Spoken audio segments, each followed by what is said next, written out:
खासदाराचं काम असतं आपल्या भागामध्ये मोठे केंद्रीय प्रकल्प आणणं.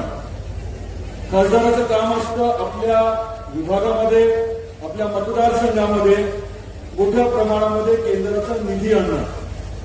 खासदाराचं काम असतं आपल्या भागात एखादी अडचण असेल जी केंद्राशी संबंधित आहे तर त्या अडचणीचा पाठपुरावा करायचा आणि तो विषय मार्गी लावायचा. हे खऱ्या अर्थाने खासदाराचं काम असतं. यापैकी एकही काम गेल्या 5 वर्षात आपल्या भागात झालं का? ज्या गावात तुम्ही येता कार्यकर्ता म्हणून, नेता म्हणून तुम्ही त्या गावामध्ये चर्चा घडवा. खासदारांनी आपल्या गावात कुठला निधी आणला? खासदार निधी तरी दिला का? किती दिला? आपल्या गावामधली कुठली समस्या सोडवली?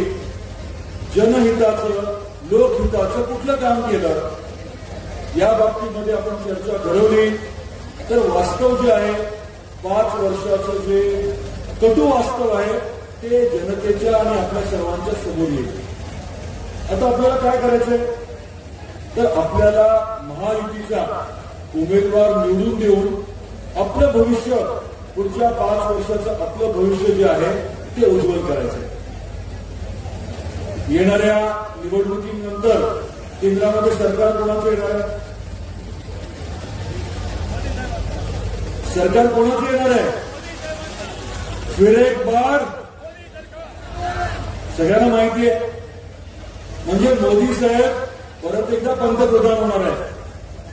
मोदी साहेबांच्या पाठीशी खंबीरपणे महायुती उभी आहे आणि महायुतीचा खासदार आपण मोदी साहेबांबरोबर जोडून दिला तर मग पुढचे 5 वर्ष आपल्या भागामध्ये जो आपल्याला मोठा नियोजनबद्ध विकास करायचा आहे ते काम जे ते सुकर होणार आहे.